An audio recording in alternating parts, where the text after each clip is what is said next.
Hello everybody and welcome back to another tutorial. My name is Derpol and today we are looking at one of the most, if not the most important tool in Minecraft.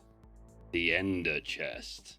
In today's tutorial I'm going to be giving you guys a rundown of how I set up my Ender Chest, but I want you guys to bear in mind that the Ender Chest is probably as personal to a player as their name and skin is, really, and things will vary.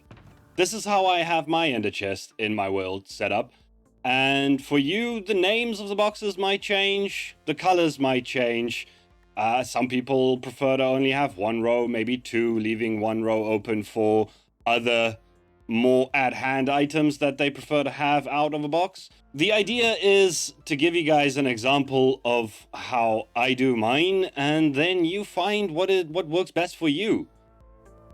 The most important thing is that you do color code them and do label the boxes, because the only way an Ender Chest setup really works is if you can go in and go straight to what it is that you want and take that out and use it. Other than that, let's get right into it. So, my first box for today, the valuables box. This one, I mean, most people will immediately understand why this is useful. If you're on a server, then obviously you're going to want your diamonds at hand when you go shopping. That's a highly exaggerated version of your netherite reserves, but it's just there for the example. I've left a few slots open here because let's say you're in a single player world, you might not have anything extra, but if you're in a server, then you might have a vault key or an IOU from a friend, or maybe a map that you really treasure. It's just for a box for all the things that you find valuable. But what I've also got in here is coal for fuel, iron for crafting, gold for piglin bartering, emeralds for villager bartering, redstone for redstone, and lapis for enchanting. Again, these quantities might vary. This is entirely up to you. All of these boxes are set up to a very idealistic version of themselves. Also, it goes to say that if you have an iron farm, there is an actual iron box in this setup. Same goes for redstone. If you have a redstone box, if you do redstone regularly, then maybe you don't need this in here. You have your redstone box. Maybe this is all the redstone you need. But maybe you're very good at redstone and you like doing it a lot. Then this could be a reserve. Again, it's just an example. Next up, we're going on to gear. Again, a very self-explanatory box. You have all your backup gear, maybe some extra elytras if you're rich enough, an extra bow and shield and some totems, and I use a mending bow, so I always carry a few extra arrows around. I don't feel a need for having a full arrow box, but that might be something that you do want. Then next up, just for color coding for myself, is the ice box. So ice, I don't think I have to explain why it's useful. Creating water sources and doing water streams, this box can be extremely useful. Or you just want to make a little boat track for you to mess around with. Who knows? Next box up is concrete and terracotta. Now, again, if you're not building with a lot of terracotta or concrete, this might not be a box for you. Then you might have a box that has something else that you like to build with quite a lot. But having a box that has some of the things that you use more often is very handy. And for me, that is concrete and terracotta. Similarly, building blocks. This would be everything that doesn't fall into my concrete and terracotta category, but also everything that doesn't fall into the stone category, because having stone at hand for crafting and for building can be very, very useful. Next up, we have the iron box. Now, again, like I said, if you are of the understanding that you do not want to infringe on iron golem rights and don't want to farm them, or you just don't have an iron farm yet, then you might not have this box. But having as much iron on you as possible for crafting and for building, if necessary, is always a good idea. So again, if you don't have the farm, maybe you just have enough of it in your valuables box. Next up for me is smoothstone. I use smoothstone a lot. This is another one of those that it's something that you use very often and have it close at hand. I use this to build all my redstone and all my farms and any technical spaces. I go through a lot of smoothstone.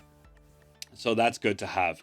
And also bear in mind, it's better to have blocks on you because in one of the other boxes, there is a stone cutter and it's better to cut them on the fly and save yourself some space. Next up, I have bone, which I also find very handy, not as a building block, but when I'm out and about and checking on my farms and things and I want to refill my flower farm or I want to refill my wood farm, then having bone blocks on hand, or even for landscaping, bone blocks are very useful. Next is a lights box. This is one that I think everyone can agree on. Having lights at hand is always a good idea. Having some extra torches is very, very handy. Then glass is something I'm pretty sure almost everyone builds with at some point. Having a few stacks of the things that you use more regularly and then having some regular glass for crafting into any kind you need. Having a box that I will show you in a bit with all the dyes in them, very handy.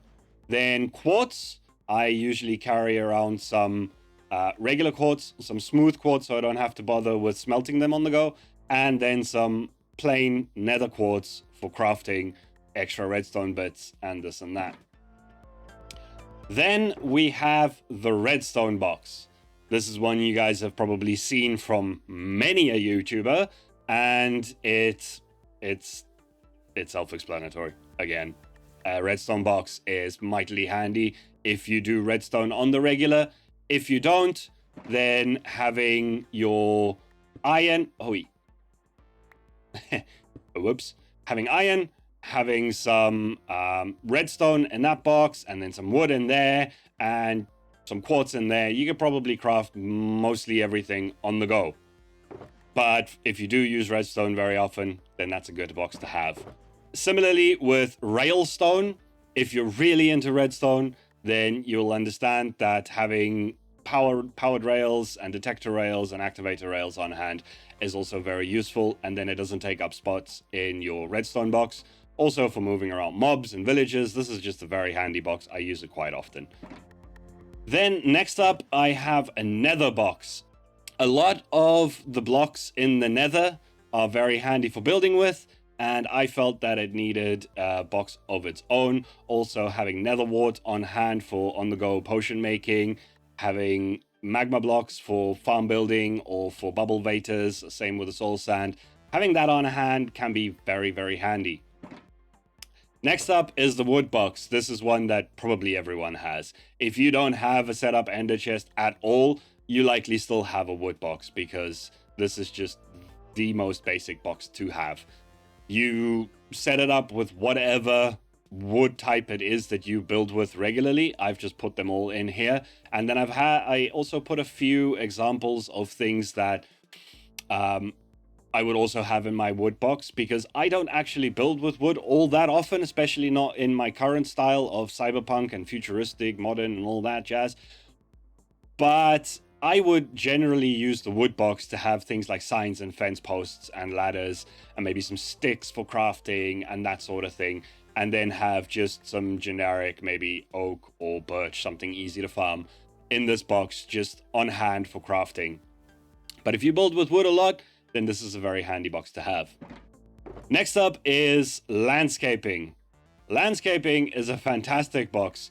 Whether you are great at landscaping or just have to do it once in a while, for a shop on your server, you want to landscape around it, or you want to just landscape a build that you've made at your base. Having this box at hand is both handy for landscaping on the fly, but also for decorating on the fly. Think about using bamboo and cactus in pot plants. Same with dead bushes and flowers. Coral fans are actually good for if you are really into redstone. So having that at hand is good. And then leaves is great for some more potted plants and things. So not only for landscaping, but even a little bit for redstone and a little bit for interior decorating, this box can be very handy and save you a lot of time back and forth between your storage.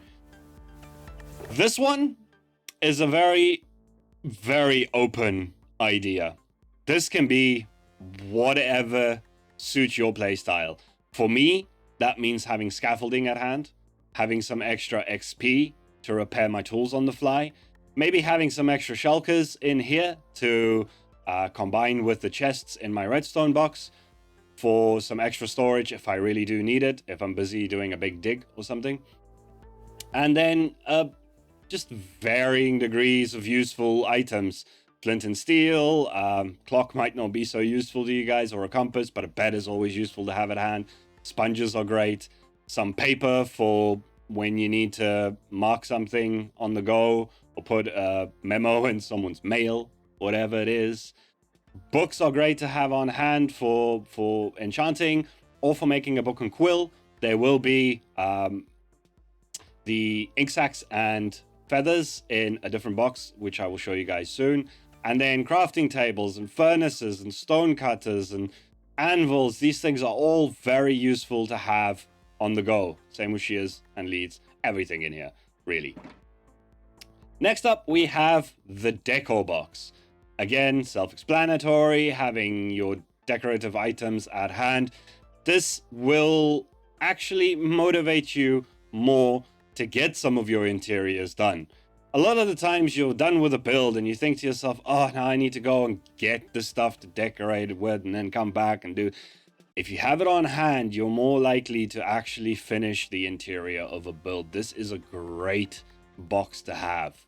And these are just some examples, including some banners and maybe even the banner patterns that you can combine with the loom that's in here to make whatever kind of decorations you want. Then we have sticky blocks. Sticky blocks are useful both in redstone and mini games and all sorts of funny things. And having a box of this is optional, yes, but very handy nonetheless. Then we have the kit box. Now this one is very optional, but also very handy. If you can afford to have a box like this, where you have some obsidian and a flint and steel to make a portal wherever you are, or to set up any amount, I know, very exaggerated, but any amount of temporary beacons. Always use gold blocks for your temporary beacons, kids, because they're easier to mine. Having this at hand will save you a lot of time in projects, and maybe just one conduit would be enough. This is just ridiculous, but you guys get the idea, right? Then rocket box. If you have an elytra, you have to have a rocket box. If you don't have a rocket box on you, then you're gonna get into trouble. I don't think I need to explain this much further. Next one is wools and dyes. Again, this is a very preferential box. If you don't want wool, I do suggest carrying dyes on you because it comes in handy with crafting glass and terracotta and concrete and banners and all sorts of things. It is very handy to always have dyes on you. And how I have it here is set up so that I can pretty much do any color I want if I just include the bone box for the white colors, and then I can do any color I want. Then I'm going to skip that one for a second. We're going on to the food and potions box. Here, whatever kind of food you want. Cooked pork chop, best food, for sure. And then any kind of potions that you would find useful. I mean, water breathing, very useful. Regeneration, useful. Slow falling, I mean, they're good for content creators when you want to show off a build. But for most people, maybe for end raiding, this can be very useful. Fire resistance in the nether. Night vision for whenever. And invisibility for trolling your friends. Because why not? Next up, we have the mob drops box. Now, this might seem like a weird one to some people, but obviously having ender pearls on you is not weird at all. That's just, you know, good practice. But having turtle eggs for mob traps and farms, great idea. Feathers for book and quills, great idea. Leather for armor stand work, you know, making some leather armor or making some books if you've run out. ink sacs for extra dye, but also for making book and quills. Eggs for trolling your friends. Some basic potion making things that aren't already included in other boxes. Maybe you want to put some sugar in here if you like speed potions. String, always handy to have at hand.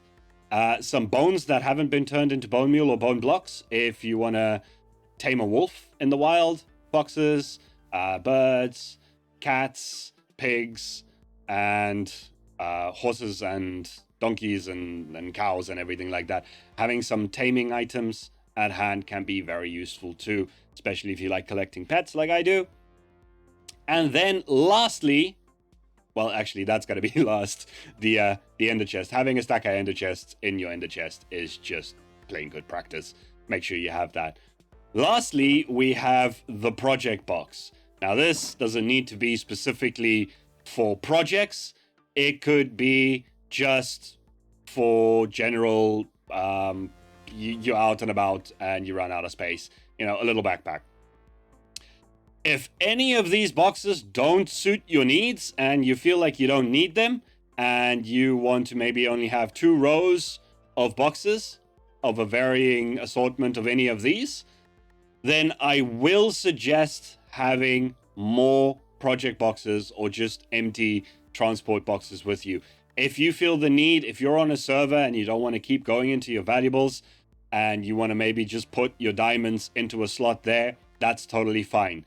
If you feel like having a flint and steel on you at all time is handy, have that in there. But if you have any more slots available, I highly suggest having project boxes or transport boxes or whatever you want to call them, whatever color you want to make them. But that's my ender chest setup, and I hope that at least one of these has been a useful example to you and something you haven't thought about. All right, folks, and with that, we are done. That is my ender chest setup. I hope that you have found any of this useful. If you have, then I do appreciate a like on this video. And if you want more tips on how to be productive in Minecraft along this line, go check out this video up here. You wouldn't believe number 3. Well, actually, you would. It's storage. It's storage. It's this. Anyway, folks, that's it from me, Sir Derpol. As always, I will see you guys in the next one. Have a fantastic day, and see ya.